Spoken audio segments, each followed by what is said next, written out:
NSYNC's back. All right. Sorry, that was the wrong band. But hey, I'm still here, guys. I haven't left. I'm just I relocated to LA and things got a little bit interesting. But I still have my backdrop. I lost my flags. I don't know where they are, but we shall be good. You might be confused. You're like, who's that other person? I've seen him before, though. Well, guess what? This is not Fumble. Don't get it confused. This is not Fumble Podcast, which will come back soon. But this is a podcast. we're working on the name. So just watch this for now, okay? Just don't change the channel, okay? Just stay here. We're doing something fun.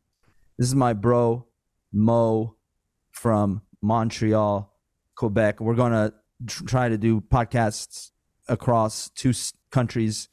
And the whole point of this podcast is it's fun. It's lighthearted. You've seen Mo and I in a bunch of projects. Mo, you can speak whenever you want, by the way. Yeah, absolutely, brother. Yeah. I was just saying, like, yeah, we kind of have become really close over the last year, and my whole goal was to do this right now, and then I was not going to talk to him again. But yeah. No, it's been great. It's been you know what, man? I think I've known you for a little over a year now. And in the last 6 months, we've worked on a couple of projects together and all that. And this is exciting, because any chance that we can get together and just shoot the shit like this is a lot of fun. So I love shooting shits. I need a fucking table, though. I don't even look at this, guys. This is as ghetto as it gets. I have my whole fucking. What's the point of the rest of this? I could just hold the mic. Yeah. You look like you'd be crooning is what you should be doing right now. Yeah. Yeah. Now take me to a better place. Dude, I'm so psyched over this, bro. You are. Dude, you are. I am so excited to see you excited. That's another lyric in the song, actually. I've already memorized it 3 times over. I already learned the choreography, and the music video is not even out yet. So I don't know how I did that. But yeah, I grew up with NSYNC, man. So yeah, let me just, this is going to be the vibe of this podcast. It's going to be, we're bullshitting around. We're going to talk about some current events. We're going to keep it light, which is the point, because all the other projects we've done, other than Ahmadi Festival, have been pretty fucking heavy for good reason, though. Those are important things. We're still going to continue to do those projects as well.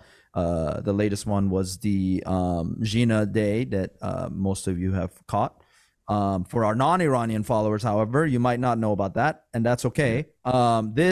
This is going to be the whole point of this podcast. And yes, we had a couple ideas for names, but we're working on that. But we said, why wait? Why wait till the perfect, like, that doesn't exist. So let's just start. Let's record our first episode. Let's be raw. Let's be real. Let's be honest. And I didn't say raw because it's Monday, and that's what's going to be on. Actually, it's on right now. But yeah, it's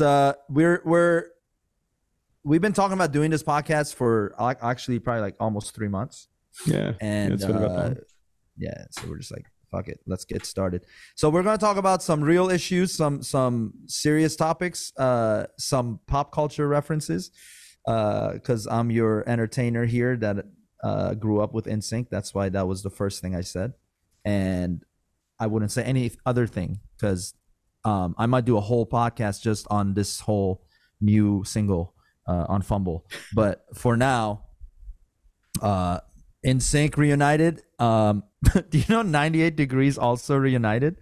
Right. So when you told me NSYNC reunited, and I was probably as excited as you would expect me to be about it, and I decided to go and Google, right? Because it's my best friend. I Google absolutely everything. I can't go through the day without looking up something up. And that's the first thing that came up, is that 98 Degrees was sitting down with, I forget the guy's name. He's the host that does all the Real Housewives and all that stuff. Andy Cohen. That's right. Andy Cohen. He was doing an interview with them a couple days ago. And they were talking about how NSYNC kind of stole their thunder a little bit. And they were bitching about this. Bro, it couldn't be like, they both had 25 years to have reunions. And they both chose the same week.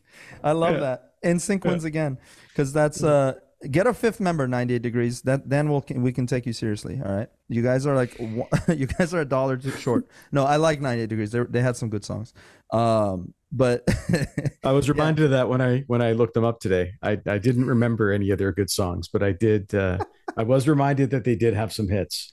Yeah, they did have some hits. Yeah. I do. That was one of their big ones. Exactly. That was a song Nick Lachey fell in love with Jessica Simpson with, and then that was the end of 98 Degrees. Dude, yeah, it's crazy. Backstreet Boys has been back for a minute. They've been touring, but I think it's just NSYNC was the sexiest, and I mean that in a heterosexual way. I mean, they were like. They were the most relatable, in my opinion, like as far as a boy band is concerned. Like, I feel like there was one of us in that group, like from all, you had a Greek guy, you had you had Lance, you had and Lance was the bass, right? And they had like all 5 voices. And JC was my favorite always, not because he was from Maryland, but that was a bonus. But yeah, I just loved his voice. I would fight my other like band members over his songs. I was like, I'm singing his part, and I didn't care about Justin. Yeah, so I remember, like, I'm a few years older than you, right? So I remember Backstreet Boys was the band you weren't allowed to like, because people would look at you funny, right? As very, very fragile boys back in the day. Mm-hmm. And 98 Degrees was the one where, the guys who like singing the a cappella, and they were kind of trying to make their own little boy bands. They were the ones that were really into 98 Degrees. But NSYNC, you're right. That's the one that I think was my favorite too. If I can call one of them a favorite, that was probably one of my favorite too. But here's my question to you: is Justin Timberlake now back with NSYNC, or is he not? Because I was confused when I looked at the single today. Because it says NSYNC and Justin Timberlake. It doesn't, right? Fucking Justin Timberlake always has to put himself separate. No, I don't know. You're right. That's a great question, because it is, that's the $1 million question. Now, I've been following them on Instagram, and I've been seeing all their posts, like how they were in the studio. They documented all that, and they showed up at the VMAs this year, right? And Taylor Swift was as happy as I was when I saw that, and it was I'm going solely based on their choice of attire for that return on the stage. They were all wearing like complementary colors, right? Like to each other. They were like the 5 colors. And then Justin, of course, had his own little accent to his clothes, like as if he needs to stand apart anymore. Yeah. But if I sound bitter, it's because I am. But my 14-year-old heartbreak is coming back. But no, Justin's. I think we need to hear about this 14-year-old heartbreak. Is what we need to hear about. Dude, it was, bro. Listen, I was having my own tour of NSYNC songs, like while NSYNC was like on top of the world, like amongst my family and like every mehmuni that I was invited to, I was singing This I Promise You or Bye Bye Bye. I'm not joking you. Sometimes I wasn't even wanting to do, I didn't even want to do it. And my dad was like, Pejman, bro, do the NSYNC to get. I was like, yeah, he was so proud of me and my one-man band. They love making us perform, right? That was always right. Yeah. Dance. It's like that scene in Nacho Libre. That was our lives. Dance for me. Yeah, dance for Ramses. Oh, for fuck's sakes! But yeah, that was, and I I would hate it at first, and then I'd get into it, and I'm like, hell yeah! And then like my uncle was like trying to come in. I'm like, bro, stay out. It's not yours. Yeah. Like you had your chance. So 14, I'm like entering high school, right? It's like 2001 was a crazy year because a lot of shit happened for me, okay? And not to bore you and the crowd, the 5 people who are listening, I had my worst car accident that year. 9/11 happened, and NSYNC broke up all in one. Like it was like everything. Like I know those are for those different for levels. those 4 people that are now still listening. That was not presented in any sort of order of ascending or descending importance. Just wanted to throw that out there. Yes. Yeah, go ahead. They were just like, remember, I had my 14-year-old mind was a lot more pure. Yeah. So I equated for a moment NSYNC breaking up was a little bit more traumatic. But of course, 9/11, very important event that changed history, changed the world. But yeah, it was just a lot of that shit happened. My car accident, everything, like I almost feel like I had my car accident, woke up in the hospital, and like my life changed. Like everything, I was like, wait, NSYNC is ending? What? Like, because Justin had already come up with his solo song. JC tried, God, did he try to have his own solo career? And I like the songs, man. I was rooting for him, but it was always like, even the NSYNC fans and Justin fans were like, this is great. Justin's amazing. He's blowing up. And then he got into acting, all that. But it's like, yeah, but when are you going to, like, when is NSYNC? Like, where are the other 4? Like, it was always in the back of everyone's mind. They're going to come in any moment now. They're going to come in. Yeah. They're going to come in, right? And then they just didn't do it for like 10 years. And 12 years to actually, because then in 2013 they had Justin's performance had a special appearance by NSYNC where I lost my shit and I texted all my childhood friends and I was like, dude, they're back. And then no, just that was a one time. And now fast forward till today, 10 years later, this feels like it's different than the other like teasers, you know. And so, and in their interviews, like they actually did like interviews with the band on Hot Ones. I don't know if you watch that show, the Hot Wings. It's a wing, like they eat hot wings and they have it got popular like over the last 5 years, 5-6 years. Shaq has been on it. Yeah, I don't think that one made it across the border. I don't think that. Ah, Jesus, because you guys never are hot. That's why it's like everything's cold over there. It's all maple syrup. We don't do well with hot sauce. We don't do spicy well. Is there spicy? Like a spice, like having spicy food? Is that like a common thing up there? There's white spicy, and then there's everything else. Like so I live in Quebec now. Originally from Vancouver. Been in Quebec for for like what 6, 7 years now about. Quebec is a whole different beast, right? That's the French province up here. It's it's like a semi-apartheid state. It's pretty nasty, but they consider things spicy that I have no idea what they're talking about. I have no idea what they're talking about. So spice does not exist here. You'll already go get Indian food and you'll ask for, you know what that's, but yes, absolutely. Make it spicy. It comes out. It's bland. It's like pea soup is the consistency and taste.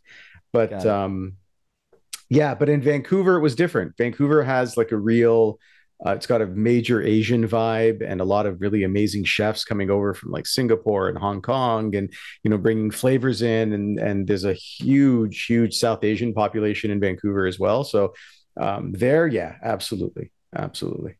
Okay. You got the Vancouver spice. seems to be, Vancouver sounds like it's more diverse. Absolutely. Or yeah. All right. Well, I wasn't talking about any of those spices. I was talking about like hot wings, but that's fine. It's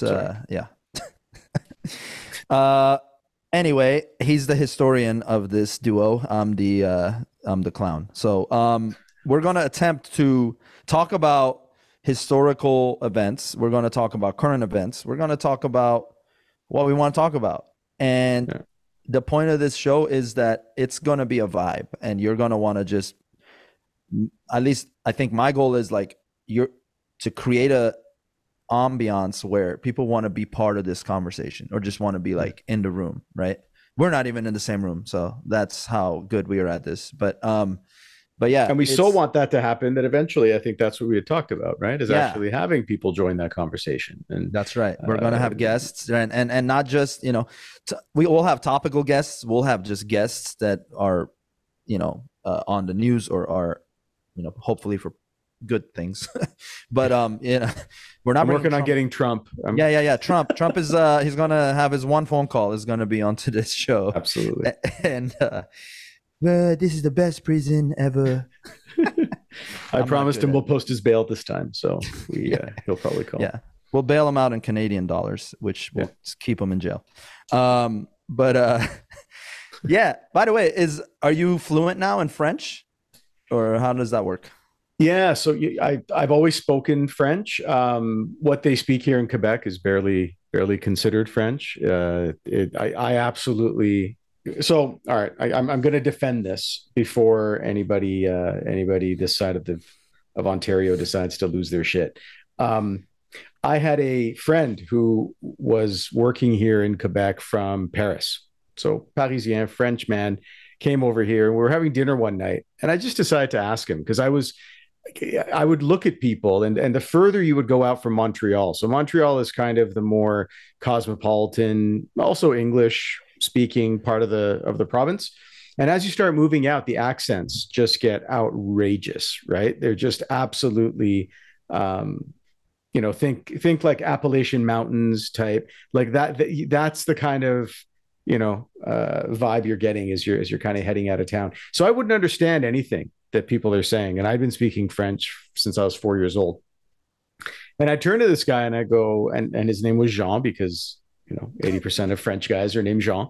And I say, do you A Mohammed and a John was talking. exactly right? Pretty typical, yeah, pretty stereotypical, right? So I turn to him, I go, do you understand? Like, do you get it? And he's like, absolutely not. I have no idea what they're fucking talking about. And so I felt a lot better at that point, right? And I go, okay, good. All right, I'm not going to put too much pressure on myself. So do I speak Quebecois? I do not, because there's a lot of slang and colloquialisms here. Yeah. And in their defense, they call it the King's French because the French they speak here in Quebec is actually the French they spoke when they came over and colonized this lovely land, and subjugated its people. So we're not going to get into the really depressing side of that story right now, but what we'll stick to is the fact that, so what they were speaking is actually the French that was spoken in France back then. Then a body was created called Alliance Française, which their job was to basically clean up and, codify and make, a single branch of the French language, like the official French, kind of like the Queen's English in England. And so they kind of cleaned up French and it changed, it evolved, and it became something different. And so here they still maintained the King's French, which is what they called it. And so, yeah, it's very different. There's a lot of colloquialisms. There are little bits of English that have kind of crept in there over the years here in Canada. But it's quite unique. This is the only place in the world, in the French-speaking world, where KFC is not KFC. So in France, you go to KFC. In Senegal, you'll go to KFC. In Iran, you go to KFC. In Iran, you go to KFC, but it's not really licensed, and and they serve you sandwiches. It's not even chicken. Like they completely missed the memo on that one. I remember going to Subway and they had burgers in Iran. Like you make sandwiches, just make a sandwich, take a trip, and then come back and decide to rip off a chain, right? But oh my God, so here it's called PFK. They translated Kentucky Fried Chicken, poulet frites Kentucky. They translated it, and it's PFK in Quebec. Even the French are like, "What the fuck, dude? Just call it KFC. Like, we have no problem with this." But yeah, so Quebec's got a bit of a. So it begs the question: why do you guys hate everyone? In Quebec or in Canada? Which one? You guys hate everyone. Like anything that's normal, you guys want to say, "Nah, we're going to do it different." That's Quebec. That's good. And that's why I said Quebec has kind of got this low-key apartheid system going on. And I know that's what does low-key apartheid mean? But low-key apartheid essentially means during the pandemic, that's everything was closed for apartheid. Exactly. They use low-key all the time. Yo, I'm low-key hella pissed right now. But no, but so mid-pandemic, things have been closed for 6 to 9 months. No one's making money. Businesses are going under left, right, and center. Yeah. There's a government body here called the Office of the Quebec Language, the Quebec Office of the French Language, but OQLF in French. And their job is basically to go around and harass people for not using enough French. That's essentially their mandate, is go around and get people in trouble and fine them if they're not using enough French.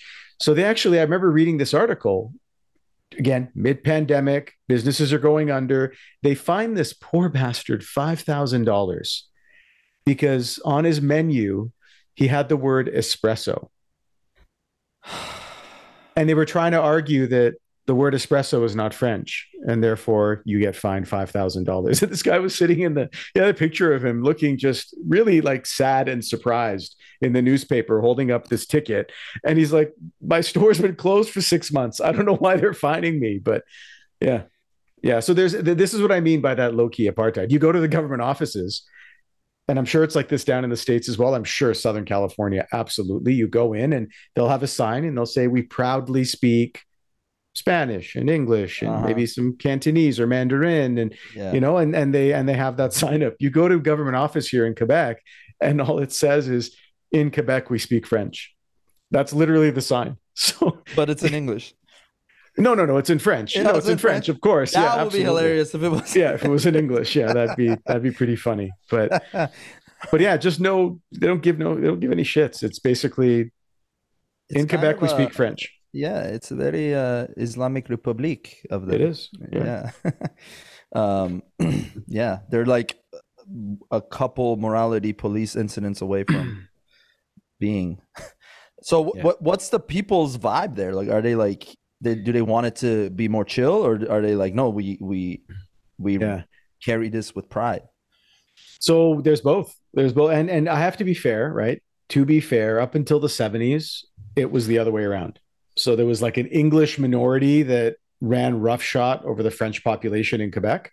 And if you were a French speaker and you couldn't speak English, it was hard to get a good job. It was hard to get ahead.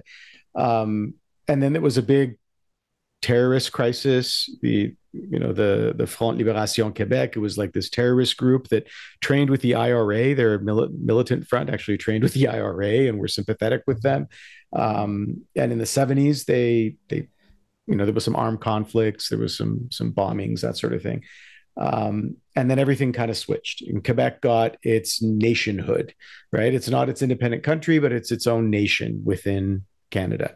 And things switched. So you have a little bit of that change in fortune, right? Where it's kind of like, well, now the shoe's on the other foot. This is what happened in Somalia. This is what happened in a lot of places around the world. That group that was subjugated for so long is now in power, and they're going to run things the way that they wanted it to be run from the beginning. But you still have a large English population in places like Montreal that are very dissatisfied, underserved. And you'll see it. Like, you get into the English areas, the highways aren't as good. You get into the English areas, the schools don't get renovated as often as the French schools do.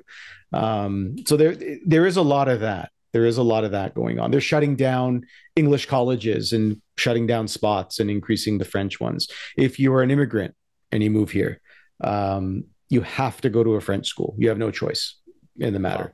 The only way my daughter was able to go to an English school is that I went to an English school, obviously, when I was in Vancouver. Because that's an English province. So she's a historical English speaker, historical Anglophone, and she was able to do that. But otherwise, they force you into the French system, and they're really trying to do that. If you come here on immigration, you have to be able to speak French. If you don't, they'll kick you out in 5 years if you don't speak French well enough, and you came through the Quebec system. So it's 5 seems to be the theme of today. There's 5 members of boy bands. That's why we didn't count 98 Degrees. That dude got charged $5,000, and now 5 years is the limit. And then $5 footlongs in Iran, which are just hamburgers. They're just hamburgers. They're neither footlongs or they don't even count in feet over there. Exactly. Oh my God. This kind of reminds me of like us. We were texting earlier or WhatsApping earlier, and we were talking about the name for this podcast. And I was like, let's call it Oily Borders. You guys kind of are oiling each other up with all these different cultures, like trying to cancel each other, which is hilarious. That's like here in LA, there's like so many subcultures. And then, but I think the only difference is on like on their social media, they'll be proud of like their culture, or they like throw a reel on their pages, but behind the scenes, like they're all going to each other's restaurants. Like no one like gives a shit. Like everyone, like Armenians love Iranian people here. Iranians love Armenians. Then you have like Koreatown, like all the Koreans. Like I see so many Koreans here, like at my work, and then but where I work is a Jewish school, so it's like it's like everything is mixed. It's just like this fun little mix of cultures. Obviously, there's still like, if you look at the history in LA, there's obviously a lot of racism that's happened. But I think the younger generation, the Gen Zs, and whatever comes after that, do they go back to A? What happens after Gen Z? We just don't. My daughter told they do go back to A, but they're calling them Gen Alpha, which just sounds so toxic, right? Listen, no one's better than anyone, all right? Calling them Gen Alpha is kind of like, that's kind of insinuating. Like, what's the one after? Gen Beta? Like, I feel like suicide rates are going to go up. You know? Exactly. Yeah. Don't move to Seattle also and then be a Gen Beta. That's just a bad combo. Nirvana, baby. Okay. Anyway, so Gen Zs, I feel like, are changing that, like, which I love. But and I feel like millennials are kind of like, we are the hope. Like, we're the hopefuls out of all the generations previous to Gen Zs, because we're like, we're doing what our parents didn't do, which is be open-minded. So that's, we're the buffer. We're in Farsi. I'll say the polite one. Chube dosa tala. Okay. You already spoken like 6 languages, so it's fine. Yeah. But they say chube dosa tala, and well, the real is chube dosa ani, and that's really us, right? Yeah. Right. And for those that don't speak Farsi, it's a stick where both ends are shitty, and that's essentially what we are, because we had those narcissistic, like, money crazed generations that came before us that didn't give two shits about the environment or what really happened after them. And then we had our kids and the ones that are coming after us that, we saw but the generation that came after us, you see them, you see my kid. My Gen Alphas are going to be so beta, bro. It's not even going to be, they're going to be so bad. They're going to like destroy this world because they have my mind. But anyway, continue. So and we tried to fix it, and I feel as though we kind of got screwed on both ends. We had to go through what we needed to go through to make things better for the next generation, right? Like the housing crisis, the economy getting tanked numerous times, the fact that politics and politicians just went down the fucking into the sewers during our time. The 80s and 90s were a fucking gong show, right? The crack pandemic, right? That was the other thing, or the crack epidemic. That was another. I call it systemic racism, call it just systemic, call it Reagan wasn't in charge of that. But we can ultimately put the blame on politicians, but I always feel that's easy. It's easy to do that because ultimately people still made a choice, right? I'm not blaming the people either. I'm saying it is systemic in the sense that, for example, for the African American community or the Black community, it's America is like, they have the blueprint on how to systemically, through economy, strip them, and then through, you know what I mean, and then through poverty, force their hand to go into the crack epidemic and be like one of the leading receivers of that drug, right? And then and then you see where that went. But this is why context matters, right? And this is why this show is important, because my hope for it is, and yours as well, is to break down these stereotypes that are either rooted in a lie, or are rooted, or are conveniently missing big chunks of history that led to it, right? So, of course, leaning on you to carry that side of this show, but with the history lesson, you're like, bro, I don't know anything about that. No. I did want to say one thing that you mentioned. So you had the crack epidemic, and absolutely, it was racially driven, but at the same time, something else was happening that was absolutely fucking criminal. Like late 60s, early 70s, this started, and they had already ghettoized the cities, right? They had already, you had your black neighborhoods, you had your white neighborhoods, your Asian neighborhoods. What do they call that? Redlining, I think it's called. I think so. Yeah. Where like the housing market, like they purposely would. That was Oregon, where they said you can't buy in this area, and it became illegal for someone like blatantly would say that, which is the rules were on the books until like a decade ago. Still, they just hadn't gotten rid of them. But in Portland, that was the case. Yeah. But what they were doing is they saw that they'd lost the civil rights movement, and they needed to somehow get that power back, right? You can't, very, very fragile individuals, right? The racists. And what they ended up doing is they started shutting down all the factories. The factories were in those ghetto neighborhoods. Yeah. But what they did is they started shutting those factories down and moving them way out of town, right? What did that do? Now mom and dad, they have to get on a bus and ride that bus for 2 hours, 3 hours to get to the job in the morning and then to come back in the afternoon. The kids are now coming home. There's no one home. Mom and dad both have to work because they're not getting a fair wage. They have to commute 4 to 6 hours a day, so they're not around to be there when kid comes home. What does kid do when he comes home? He's not going to go sit inside, have a snack, and do his homework. He's going to go out down in the corner and hang out with his friends. And now they're getting into trouble. Now there's someone there trying to sell them something. There's no guidance. There's no family. That community is crumbling. The family is crumbling. And that was a conscious effort these organizations did. It's an evil genius move, if we're being honest. Like I'm saying, like, when it was happening in the moment, do you think people were like, oh, this is what they're doing, like in the moment? I feel like they get, right? It was a wool that was pulled over everyone's eyes, and then only do you see it manifest like years later, and now you're like, look, and now it's too late, right? Like now we can't fix that generation. That generation got fucked, right? Now it's like, but how do we like, I was watching a Kevin Hart interview the other day. He was talking about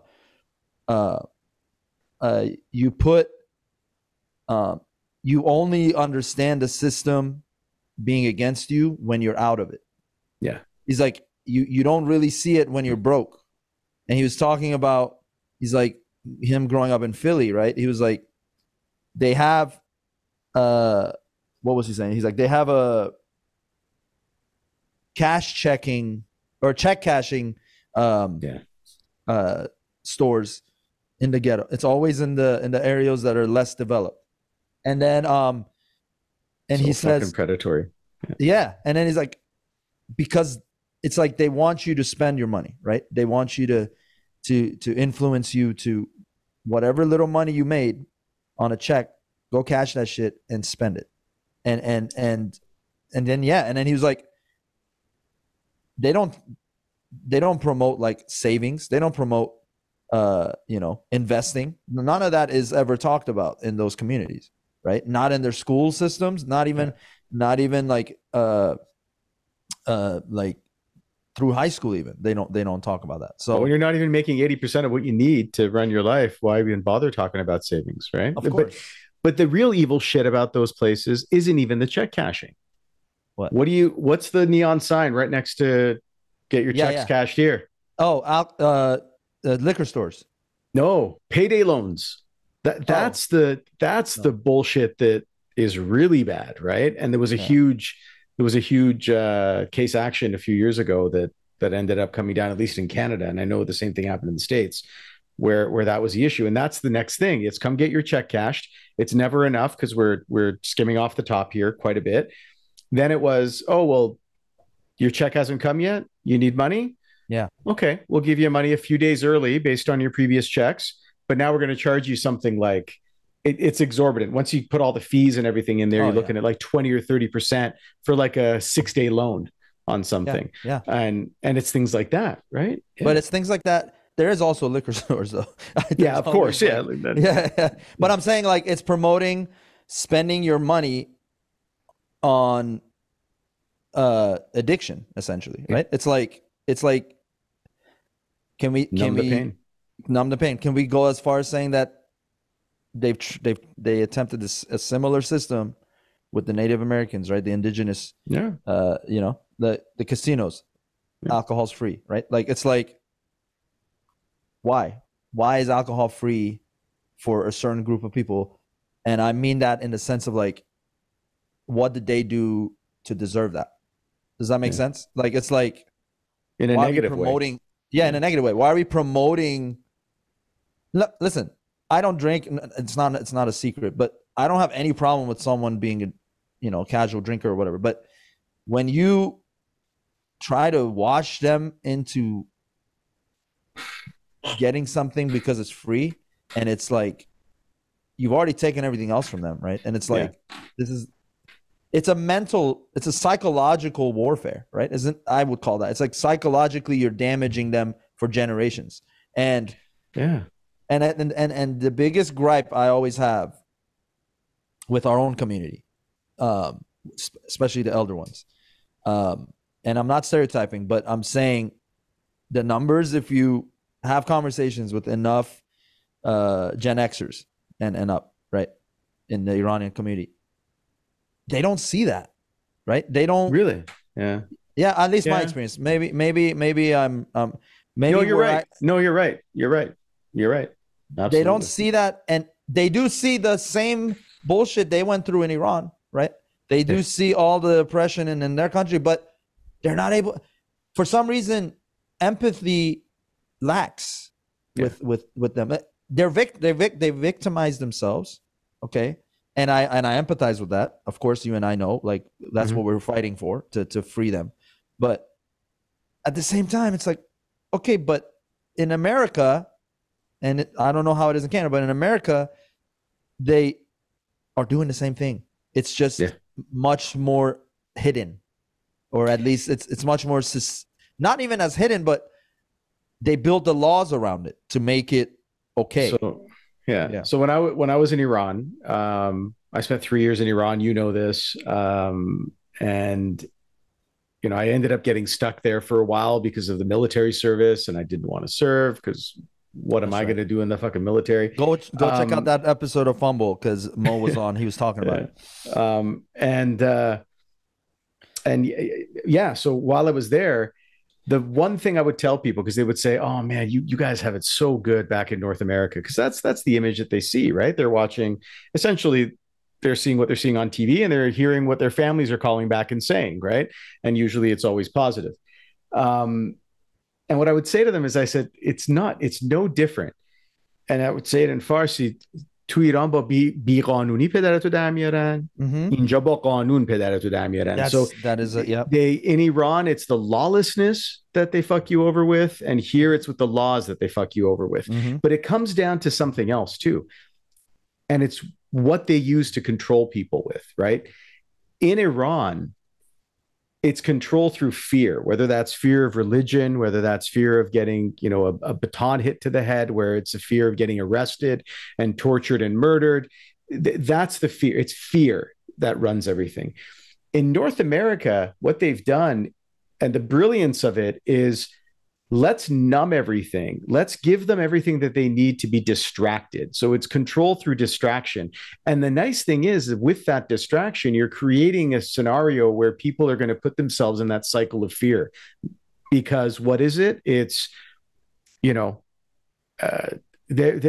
got access to everything. You've got nowadays, why is it that as soon as the economy starts crumbling, we're entering probably the worst recession we ever had, highest inflation numbers in decades. This is happening. And just before, you saw the largest decriminalization and legalization of marijuana. Don't get me wrong. Thank you very much. But why did it happen now? Why are they trying to do this in Quebec and in Canada, in several of the provinces? So Ontario is like this and Quebec is like this. The government can only sell weed. In Quebec, it's very controlled. In Ontario, they actually you can get a license through them and sell it as an independent. But in Quebec, it's only the government that can sell it, and it's heavily taxed and heavily controlled and all that sort of thing.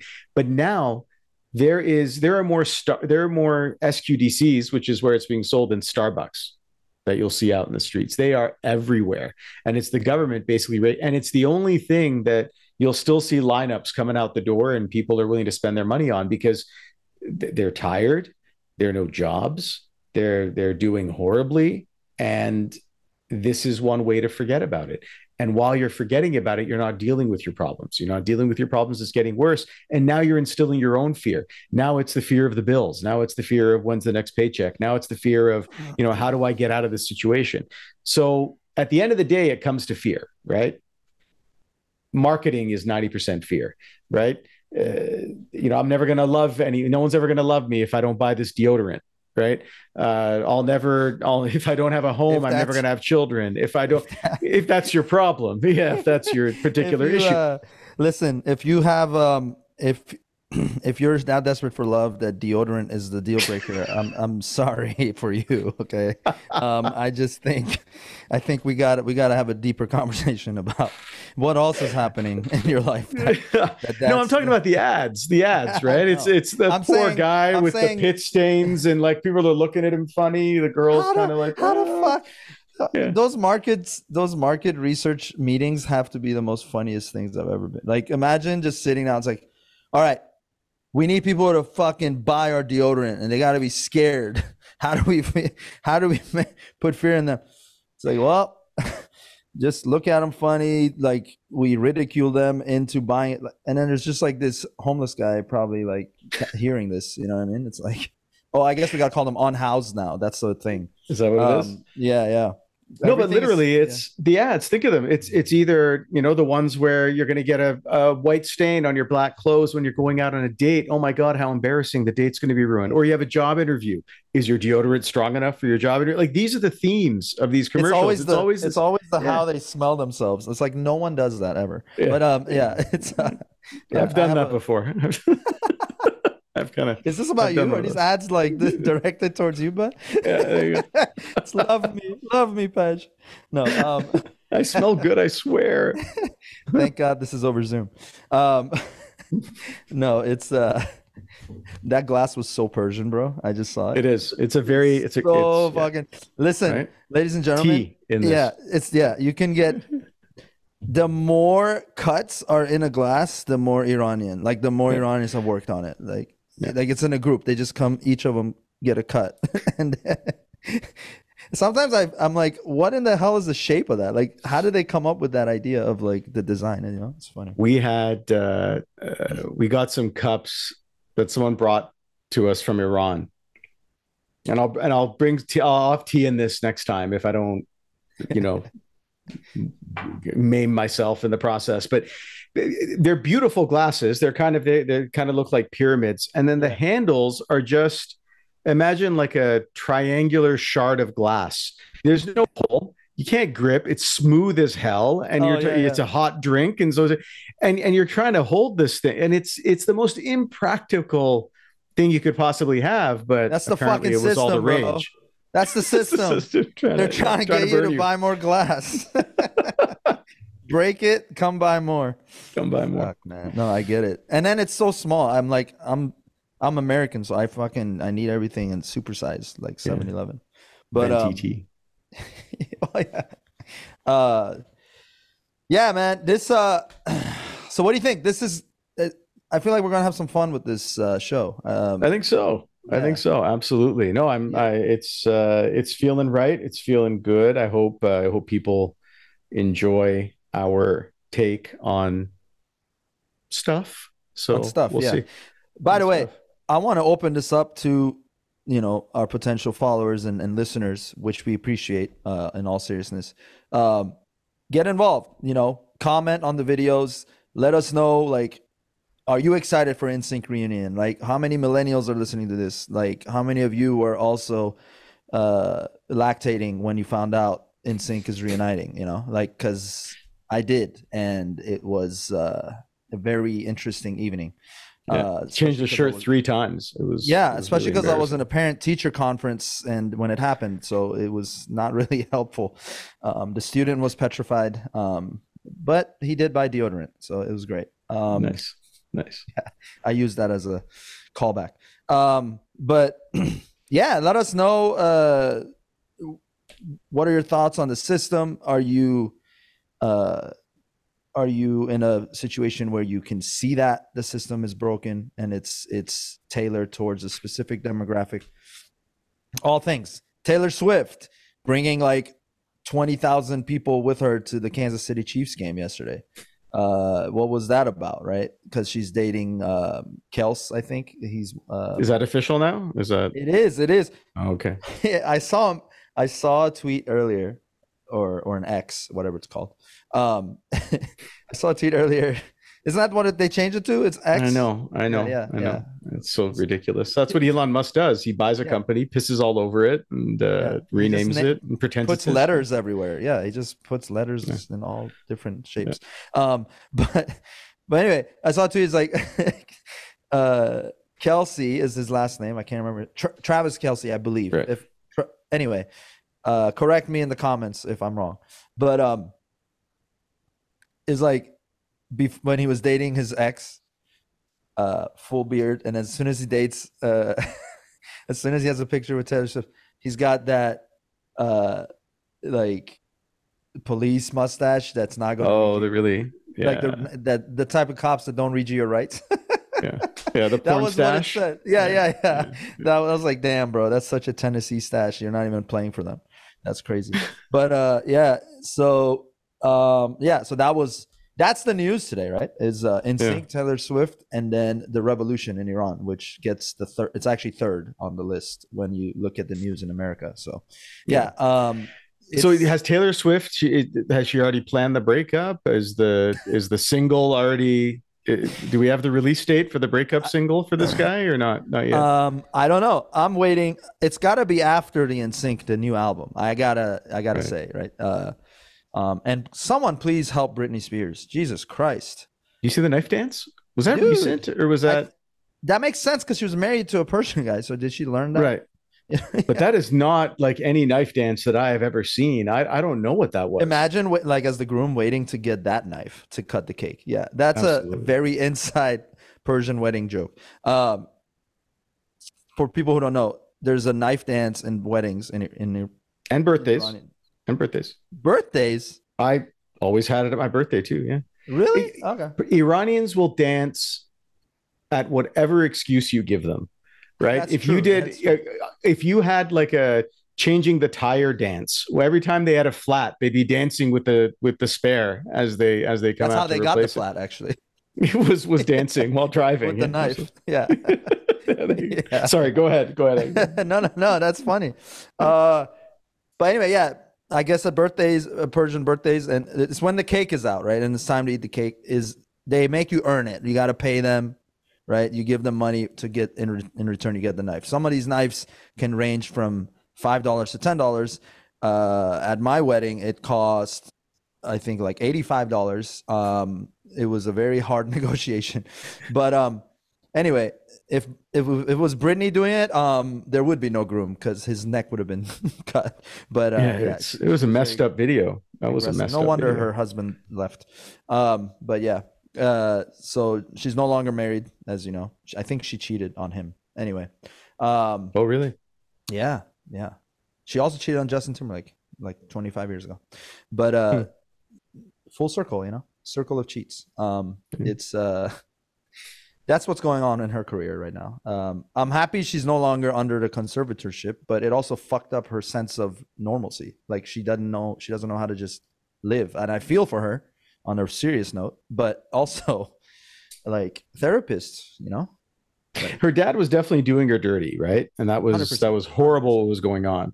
But now people are saying like this might be why he was doing that. But I don't I don't know think if this is why he was doing it. I think he was doing it because it was a great payday and he was really taking advantage of it. And he was running roughshod on her. But it begs the question, I don't think she should have full control over, her finances and her, because there's something going on there, right? This person is absolutely going through something. She needs the support. She needs to make sure that she doesn't have access to things that are going to make it worse. She needs help. She obviously wasn't getting the help with dad because he was focused on other things, but it doesn't mean that she's healthy enough to be left alone and independent to her own devices, because we've seen a lot of really, and I'm not a psychologist, I'm not a clinician, I can't say this, but I think most people who would watch some of the things that she's been putting out there would say she needs some help. She needs some love. I think you're that part, the love, and it's not any love. I think it needs to be a specific type of tough love on top of someone who would go through the trenches with her. Like, I'm going to be here for you. I don't care how many knives you want to juggle. It's okay. Just I'll stay a little bit away so you don't catch me, because you need me here. You can't. I need to be here for you. Anyway, I think her sister and her also Jamie Spears and her are also like don't have a real relationship right now either. So that sucks, it sucks, man. Yeah, you see like a pop star queen go through something like this, and mental health is everything at the end of the day. So we were talking about distraction, right? And we talked about a few of the ways that's used as an instrument, and a lot of the stuff as well is a distraction too, that is there to essentially, it's kind of like a magician, right? Look at the left hand while the right hand is doing the trick, right? And stories like this I always look at my left hand while the right hand is doing the trick. Is doing a trick, yeah, absolutely. It's a one-man show. I told you, that's all I do. But well, it's hard to segue from masturbation to anything serious, but what are you talking about? I'm talking about doing my homework, bro. One-handed piano. Yes, absolutely. Absolutely. Yes. Work those keys, my brother. But the world is absolutely gone apeshit. Like, things are, I like to call it, it's a dumpster fire at this point. You've got the Canadian Prime Minister celebrating a neo-Nazi by accident in Parliament. I saw that. Right, with Zelensky, right? And he was there, and they're saying that President Zelensky was very embarrassed by this, and then now the opposition, the conservatives, are jumping all over it and saying that this is the biggest guy, even though he never was the person that invited him. He was invited by the speaker, who's a neutral party, but still. They're saying that he should have known, and he definitely should have known that he was bringing in a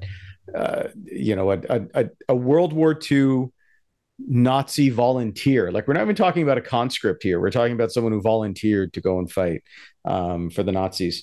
And he ended up being a part of this celebration, and he was mentioned as being this incredible individual. And now the Prime Minister's backpedaling on that, and that's front page news in Canada. In the States, you've got some sweet news about Trump and the one verdict that came down, and they're talking about dissolving some of the major parts of his organization, which is incredible. They're seeking about like $250 million in fines, and it looks like they'll probably get it. Of course, he's going to wrap this up in appeals and whatever for years. Then you've got Biden, his the push to do, have his impeachment trial going, because, just like any sane adult who's responsible for the lives of 300 million people, and, the more nuclear weapons than they know what to do with, is to play tit for tat. You did it to my president, I'm going to do it to yours type of a policy.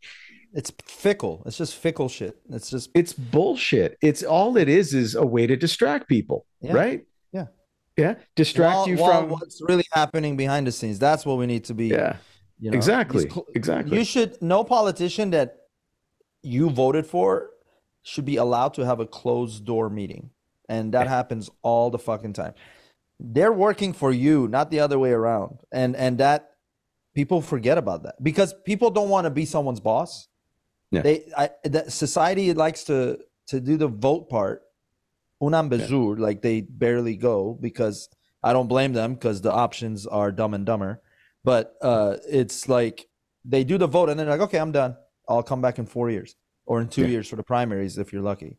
But like, it's like, come on, like you are the manager. The interview is what this guy's history books are showing you, what this guy's track record are showing you.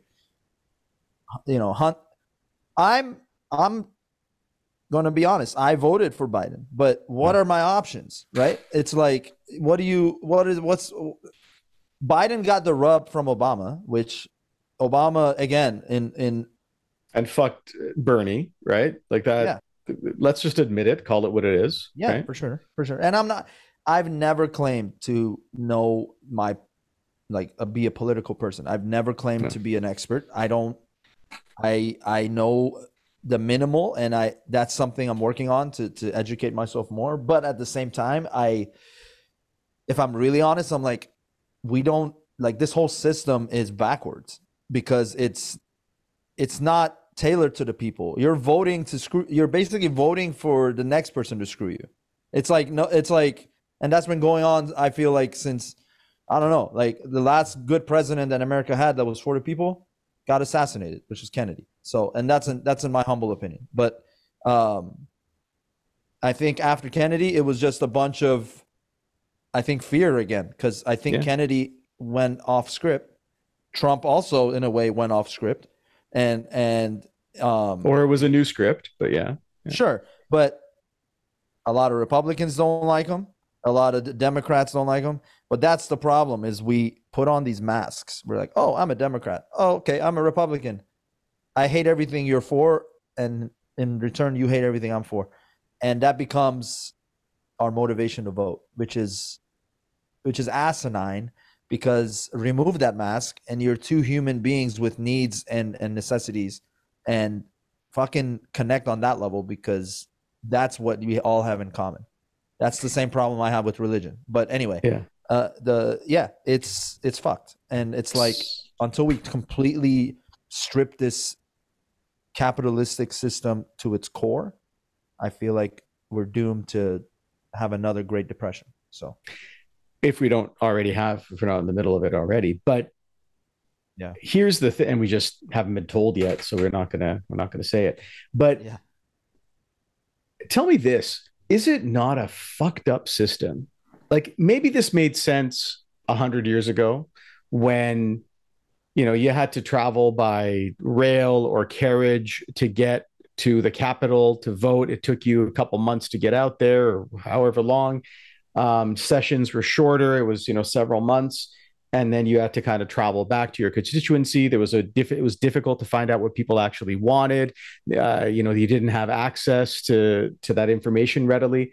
It made sense to elect someone for 4 years because you just couldn't get anything done. But what job in this day and age where literally you'll wake up in the morning and by the evening the world has changed context completely? In a world like that, isn't it strange that we hand over power to somebody for 4 years and say, go do whatever you think is best now. I've given you a mandate.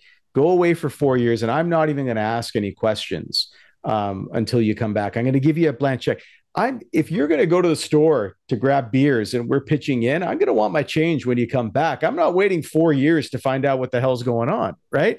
So that just doesn't make sense in a day and age where millions of people are voting on a weekly basis on America's Got Talent or the other reality show.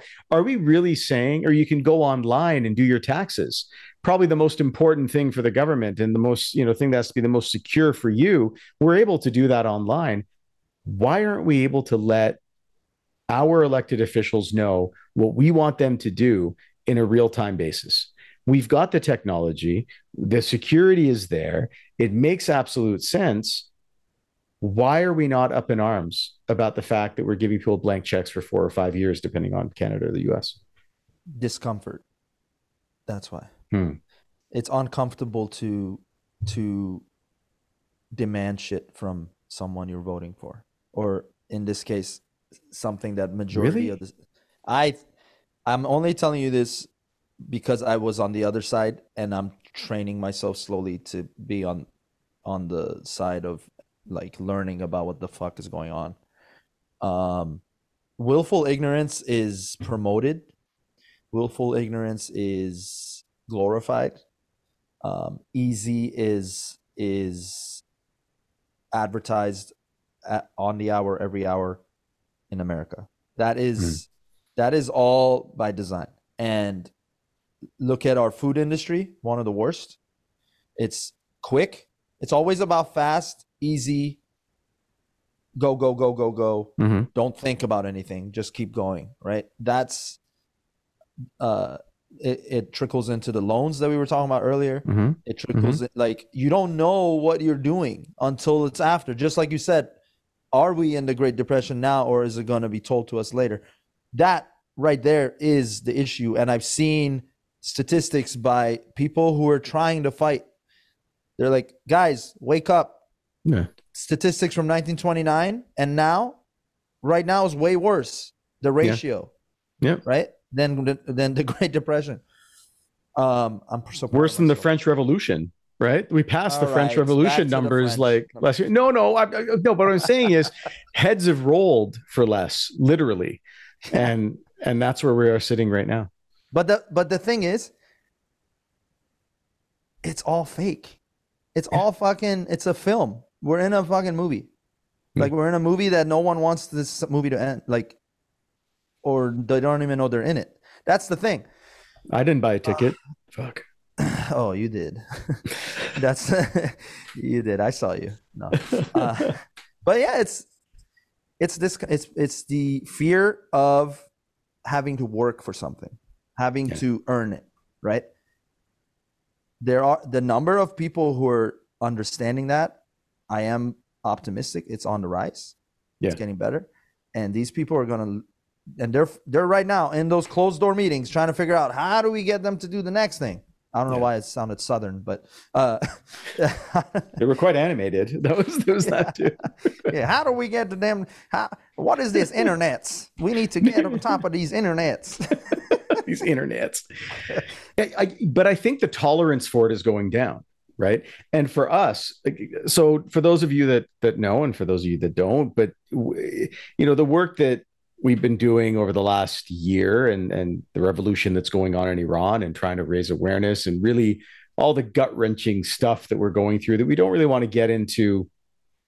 We don't want to get into that a lot, because we spend a lot of time depressed and lamenting and really, grinding for what's going on there. But it relates to what we're talking about right now, because we were acutely aware of the bullshit, and our tolerance level is very low, not because of what we're seeing back home and we're experiencing there, but what we're actually seeing here, and what the government is doing in supporting those terrorists that are in power, the Islamic regime that's in Iran, and the IRGC, and really that leadership elite that's there. And the recent release of nearly $7 billion. Again, everyone's sitting here splitting hairs saying, well, it wasn't America's money. It was their, it was money that was blocked because of sanctions, because it's a terrorist regime trying to build a nuclear weapon to fuck the world up. And so that money was being withheld for that reason. Then you have, 5 prisoners being released from Iran, and 5 being released in America. And apparently not the ones with the death sentence, by the way. Not the ones with the death sentence. They're actually people who, a few of them are lobbyists. There's a guy who shares my last name, who's a fucking piece of shit, and is a lobbyist for the Islamic regime. We're not related. We just have the same last name. And I've gotten a lot of heat for that. Actually, it's been pretty ignorant. Can I see your ancestry? Actually, I need to. Yeah, exactly. Yeah, some DNA tests or something. But the really crazy shit is that 2 of the prisoners that were released from Iran, we don't even know their names. They didn't release their names even. So there are these 2. But we sit on our hands about that. We don't fucking question that. That's the work that's not being done. That's what I'm saying. And then you hear that Well, they're releasing 5, apparently, maybe 3, and the 2 of them were just whatever. And then they're releasing 5 Iranians who all of them were either spies or terrorists, right? So they're not Stealing Iranians. state secrets, they're doing whatever and selling those to the Islamic Republic. Plus, they're getting, 6 billion plus on top of that, and it's a fucked up deal. And we've been trying to let them know that what they're doing is wrong. And again, they opened the door to an additional, I think the number was close to 200 billion to be released, because this set the precedent for the others to be released, where something like 30 billion is in the hands of China, who will, like that, give it over to Iran, and other countries that are sympathetic with Russia and China and Iran. We didn't have access. We couldn't be heard. We couldn't go out there. I remember we had an initiative where I think it was every Tuesday and Thursday, we would give the number out for the White House, where people could call in and leave messages about their about how unhappy they were about this. Petitions were being signed. People were writing emails to their state representatives. It still went through. We didn't have access. And I think the tolerance level is coming down. That's what we're seeing in those younger generations. And the ones that are younger than us are just turning around and going, this is fucked up. And I do not see any reason why we're doing this. It's no longer what it was for us, which is prove to me why we should change it. They're coming out and saying, prove to me why it's this way. And it's that intolerance for the system that I think is going to drive that change, is this idea of, no, don't tell me I have to justify why we have to change it. You justify why we've been doing it this way for so long and it hasn't changed. You justify it to me. And I fucking love those kids for doing that and just standing up and saying no and showing a big middle finger to the establishment, to the patriarchy. It's beautiful. Now it is beautiful. And the woman who started it all initially, and then the Gen Zs in Iran anyway, and in Afghanistan, they also started. Look how quickly Taliban kicked out all the women from their schools. They saw what happened, right? That's how much power, that's how much smoke there is with this revolution. So don't look at the situation in Afghanistan and blindly say that's an isolated incident. It's not. They're neighbors with Iran, and they saw the woman life freedom starting to happen in Afghanistan, and it was by no coincidence that they got kicked out shortly thereafter. Anyway, but yeah, the tolerance level is going down. But my thing, and I'm like the happy-go-lucky guy who's always trying to be positive about shit, but I'm also not naive. I understand it's a process. I understand that it's going to take this game of chess to finally checkmate them into being like, you have no other moves. Like, you can't keep hiding. There's no more walls to hide behind, right? And it's like, when is that going to be? When is that day, right? And it's like, these guys, to me, my theory on all of this, and I know that, like, part of the reason in Iran the tolerance is at 0 right now is because it's been 44 plus years of the same fucking iron being shoved up everyone's ass, and people are tired. People are fucking over it.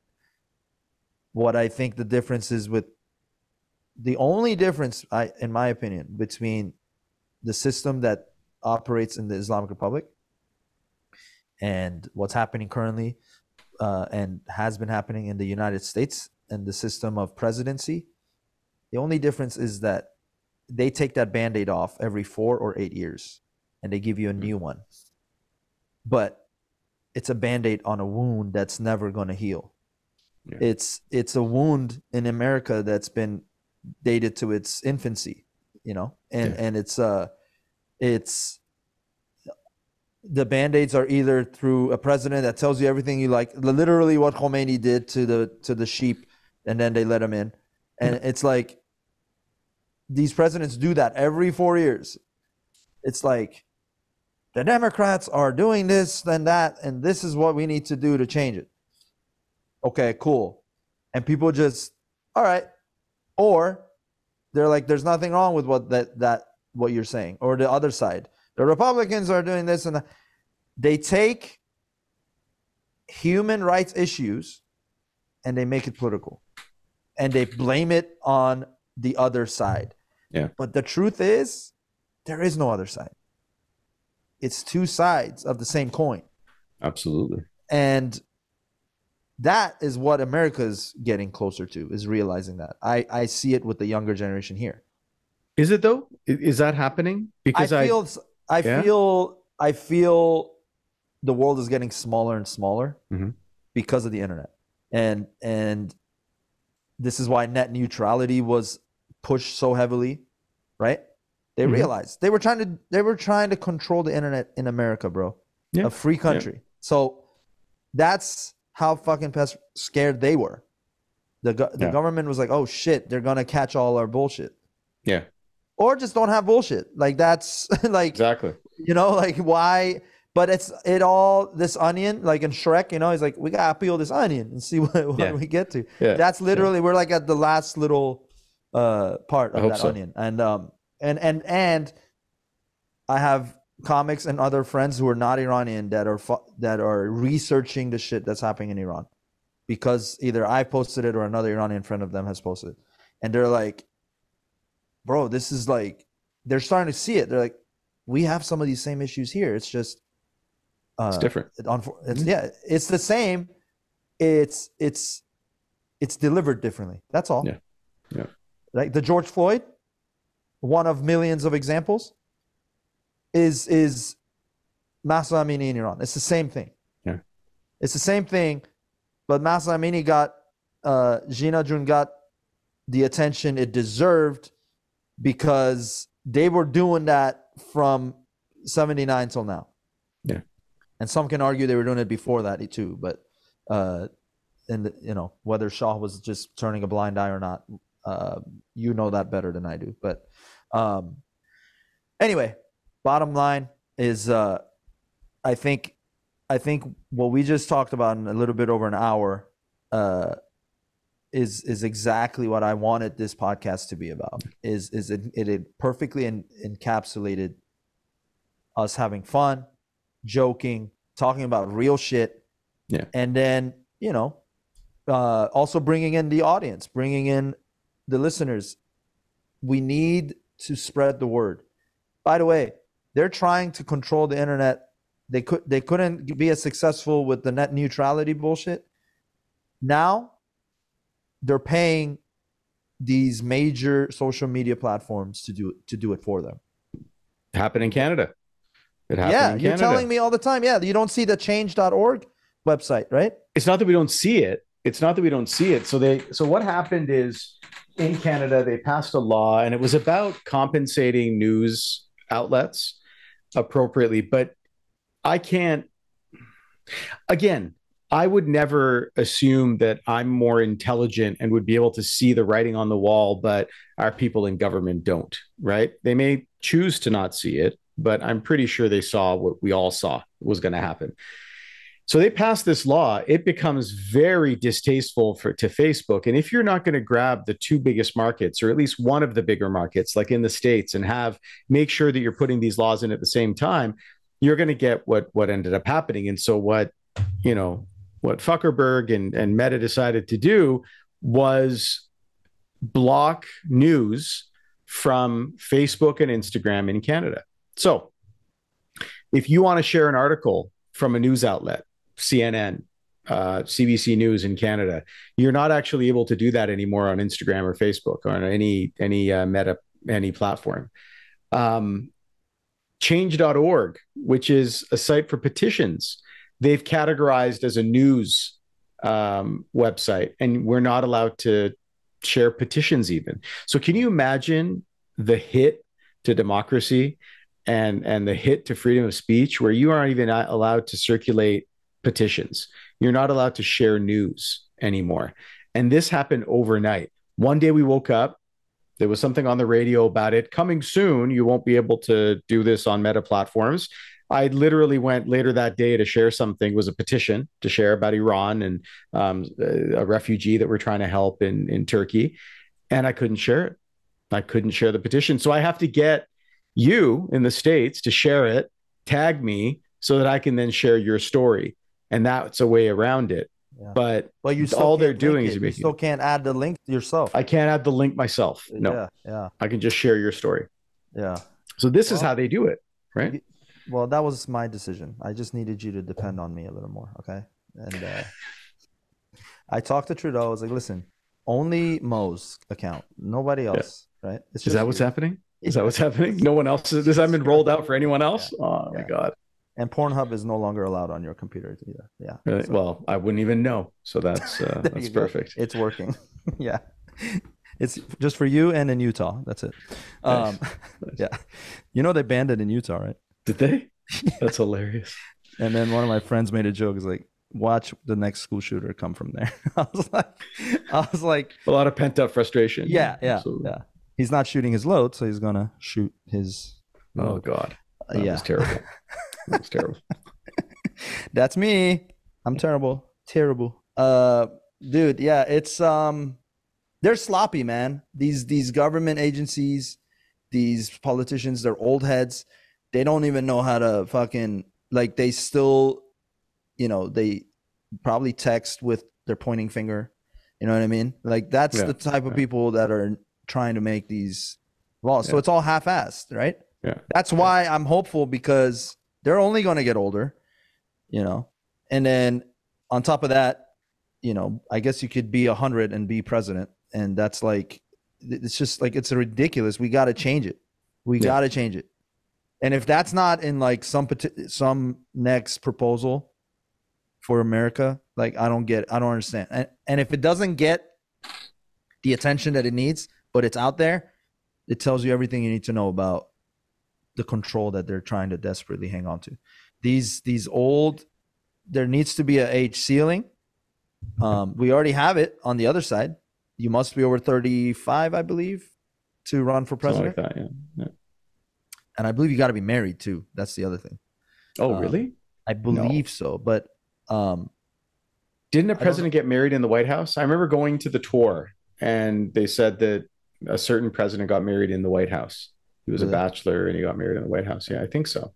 Was it a must? Again, in the comments, let us know. Yeah, let us know. I'm no expert for sure. Mo knows a lot more than me because his name is Mo. And but otherwise,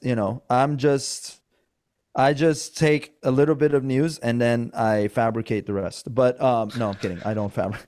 I try to be accurate, but I'm also open to criticism, and we're not here sitting, we want this to be a community. We're trying to build a cult, okay, guys? We're trying to make a cult, and Mo is going to have the Canadian division, and I'll have the Sherman Oaks division. They didn't let me get all of LA, but I'm working on it. It's a big market. It's a big market. Yeah. Scientology is right down the street. We're going to try to get some funding from them. No, it's talk to us. We want, and give name suggestions. I came up with something stupid, but I thought it's a good double entendre, which is oily borders. Mo wasn't too thrilled about it. He thought he might not be able to access that website because he doesn't get Pornhub. But but anyway, what you said something else. You said borders with you said oily nipples.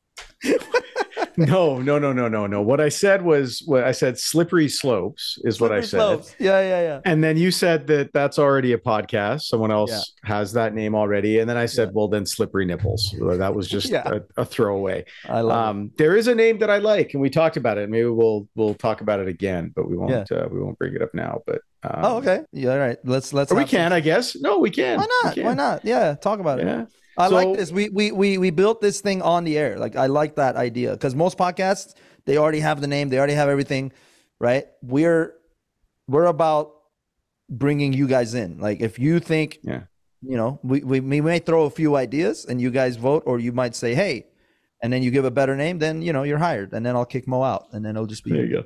Yeah. So this was the thing, because one of the concepts that we wanted here was we don't come with conclusions, right? We come here, we discuss things, and we kind of leave it open ended for people to make their own decisions. We're not here to do that. And we also couldn't come up with a name. And so I was thinking the TBD podcast, to be determined podcast, because it's both name to be determined, but also the conclusions, the ideas, what we're talking about is to be determined. We're going to sit here and talk about it, get people's responses, and then we're going to make a decision. Then we're going to, see where we lay, and new information will always be considered. And so it's all TBD. TBD. I like it. Yeah. So TBD for now.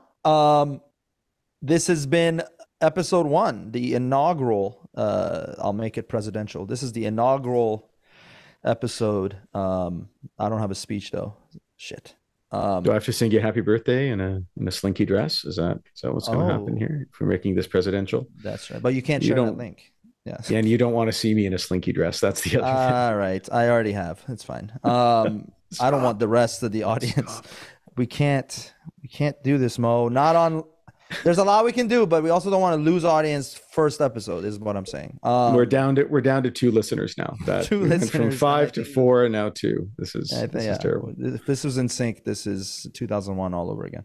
But anyway, chime in. We're gonna when you see this, if you like it, tell a friend, share it, help us out. We want this thing to be all rooted in love, comedy, truth, and conversation. That's the bottom line. Is conversation, and neither of us are fools. We understand there is multiple truths.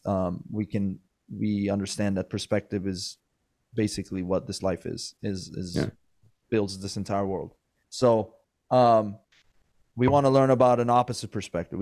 I'm open to hearing from someone who's on the other side of this and says, hey, no, we need this and that for these reasons. I'd love to hear that. But again, just maintain respect and be, approach it with love. And I feel like we can conquer anything, right? Hate is fake because it comes from fear, which is more fake than hate. So it's, we don't do that here, right? Let's talk about it. Let's break it down, and let's have fun while doing it. That's all I got, man. What do you want? Do you want to? No, that's it. Closing thoughts, like Jerry Springer, R.I.P. No, I'm good. I think you summed it up beautifully, and we're just hoping to see this thing evolve over the coming weeks, and let's see where we end up. I love it. So this will be released when it will be, and you'll see it because you just did. So for now, TBD episode 1 in the books. I'm Pej. And I'm Mo. All right, guys. Catch you on episode 2. Peace out.